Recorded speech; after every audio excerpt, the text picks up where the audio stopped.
Et voici le tour des Dalton, le retour. Si vous n'avez pas vu le précédent épisode, je vous conseille de le regarder. Donc, vous auriez pu voir que les Dalton avaient réussi à s'enfuir de la banque en emportant le bulletin.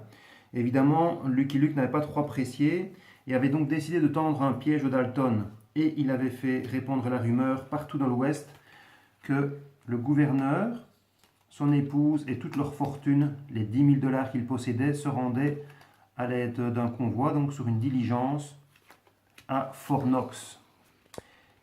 Lucky Luke suivait le convoi à distance, évidemment, convaincu que les Dalton, et ce qui fut le cas, allaient se précipiter sur le convoi. Mais les Dalton n'étaient pas si bêtes que ça. Ils avaient préparé déjà un piège machiavélique. Et qu'une fois que le convoi est sorti du canyon, là où il y a un goulot d'étranglement, ils en ont profité pour déverser d'immenses rochers au fond du canyon qui a bloqué le convoi et l'isoler de Lucky Luke, ce qui fait que le convoi ne pouvait ni avancer ni reculer. Les 4 Dalton n'avaient plus qu'à se servir. Et évidemment, ils avaient creusé un tunnel non loin de là pour pouvoir s'échapper.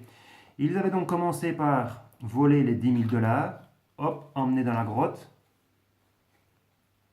10 000 $, 1, 2, 3 et 4 Dalton. 1, 2, 3 et 4. Ensuite, par mesure de sécurité, ils se sont décidés qu'ils allaient quand même enlever finalement le gouverneur, qui lui aussi rentre dans la grotte. Voilà. 1, 2, 3 et 4. 4 Dalton.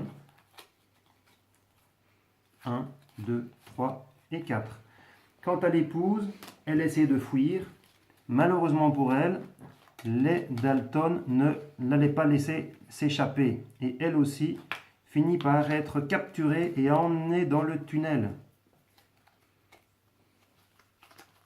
Et voilà, les 4 Dalton prenaient donc la poudre d'escampette. Mais ce n'est pas fini. Notre ami Lucky Luke était en train de dégager les gravats. Il approchait du convoi.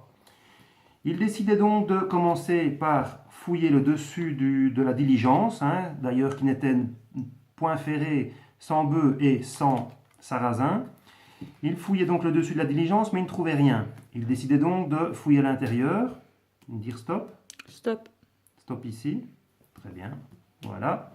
À présent, nos 4 Dalton, eux, aidés d'un mystérieux magicien, Prophébius, avaient décidé évidemment de quitter la caverne. Donc il y avait donc un Dalton, 2 Dalton, 3 Dalton et 4 Dalton. Et nos amis s'étaient enfouis au plus profond de la grotte. Pendant ce temps, Lucky Luke, donc, qui fouillait toujours les environs, avait découvert qu'il y avait de la terre humide. Elle ne pouvait provenir que d'une grotte, fatalement. Et donc, à force de fouiller tous alentours, il a fini par trouver l'entrée. Et je pense qu'il a pu y débusquer et retrouver, ah bien voilà, le gouverneur et son épouse. Malheureusement, j'ai bien peur, pour Lucky Luke, qu'il n'y ait plus de traces des 10 000 $. Et effectivement, nos amis les Dalton, nos 4 coquins qui étaient sortis du ravin, étaient déjà bien loin, emportant avec eux tout le butin.